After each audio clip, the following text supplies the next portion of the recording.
Salut, c'est Jeanne, ça dit quoi? 5 ans pour chacun, 20 ans pour chacun.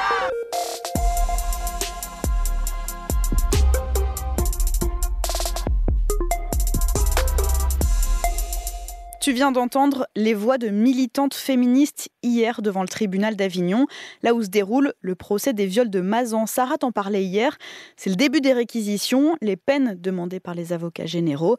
Et sans grande surprise, ils ont requis 20 ans de prison contre Dominique Pellicot, accusé d'avoir drogué sa femme Gisèle pendant 10 ans pour la violer et la faire violer à des inconnus.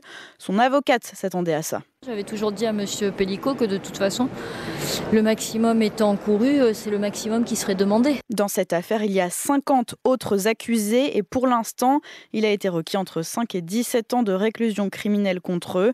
Ce procès, tu l'as compris, il est tout sauf normal. On en parle dans le monde et ça, le Premier ministre en a tiré des leçons parce qu'il est aujourd'hui dur de prouver que la drogue est présente dans le sang d'une victime. Michel Barnier a annoncé hier une mesure sur la soumission chimique. Alors que l'actualité récente a bouleversé la France et mis en lumière la réalité et les ravages de la soumission chimique, nous allons expérimenter le remboursement par l'assurance maladie dans plusieurs départements de ce qu'on appelle des kits individuels permettant de détecter une soumission chimique. L'objectif, c'est de mieux accompagner les victimes. Bon, et j'en profite, puisqu'on parle beaucoup de violences faites aux femmes depuis hier, pour te parler d'un droit, le droit à l'avortement, parce qu'aujourd'hui, c'est une date un peu particulière. On est le 26 novembre 2024 et il y a 50 ans, une certaine Simone Veil faisait ce discours à l'Assemblée nationale. Qu'une femme ne recourt de gaieté de cœur à l'avortement. Il suffit d'écouter les femmes. C'est toujours un drame. C'est toujours un drame. Cela restera toujours un drame. Son discours avait duré 1 heure et a conduit quelques mois plus tard à dépénaliser l'avortement. Les agriculteurs continuent de se mobiliser pour la 2e semaine de suite. D'ailleurs, tu as peut-être vu quelques actions près de chez toi. En tout cas, aujourd'hui, certains prennent la direction de Strasbourg pour manifester à côté du Parlement européen. Ils protestent notamment contre l'accord de libre-échange entre l'Union européenne et les pays du Mercosur, c'est-à-dire le Brésil, l'Argentine, le Paraguay et l'Uruguay. Le texte prévoit notamment une baisse des droits de douane sur certains produits comme la viande. Et d'ailleurs, le sujet s'invite à l'Assemblée nationale aujourd'hui. Et c'est assez rare pour te le souligner. Quasi tout le monde est contre. Ce matin, je te parle aussi du Liban où il pourrait bientôt y avoir une trêve. Ça fait plusieurs mois que le pays subit la guerre entre le mouvement Hezbollah et l'armée israélienne. Et aujourd'hui, le cabinet de sécurité d'Israël doit se prononcer sur un éventuel cessez-le-feu. Les États-Unis estiment qu'un accord est proche. Il prévoirait 60 jours de pause dans les combats. Je te rappelle que depuis le début de cette guerre, 3500 Libanais sont morts et 140 Israéliens. Et voilà un dossier qu'on te révélait sur France Info il y a 2 ans, la séquestration de Paul Pogba.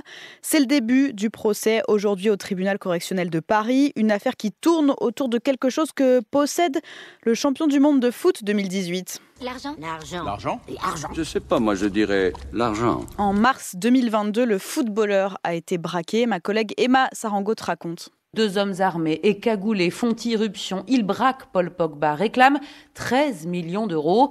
L'un de ses amis, à visage lui découvert, explique au footballeur que depuis des années, un petit groupe secret d'hommes de main assure sa protection à son insu et que puisque Pogba a commis l'erreur de prendre ses distances, maintenant, il va falloir payer. Alors ceux qui seront sur le banc des accusés aujourd'hui ne sont pas directement les braqueurs, mais des proches de Paul Pogba, jugés pour extorsion, séquestration et association de malfaiteurs. Parmi eux, il y a le frère de la star, mais aussi certains amis de son quartier à Roissy-en-Brie. Sa mère parlait d'eux comme ça il y a 2 ans. C'est des personnes que je connais, qui sont proches de nous, qui sont comme mes enfants. Le footballeur n'a jamais versé les 13 millions d'euros, mais des retraits d'argent confirment qu'il a donné près de 250 000 euros à plusieurs prévenus. Il y a plus encore qui va tomber aujourd'hui. Voilà, Elon Musk est désormais 2 fois plus riche que le PDG de LVMH Bernard Arnault. Le patron de Tesla et de X a une fortune estimée à 348 milliards de dollars par le groupe financier Bloomberg. Jamais un homme n'a été aussi riche dans le monde. D'ailleurs, s'il voulait, il pourrait donner environ 40 $ à chaque personne sur la planète. Tu connais ce jeu ?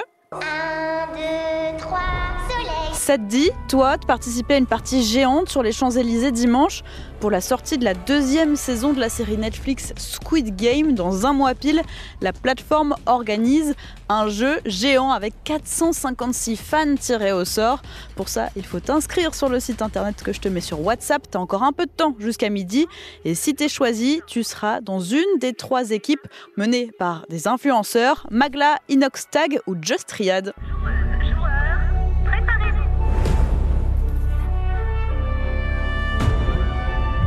C'était Jeanne de France Info. Allez, ciao!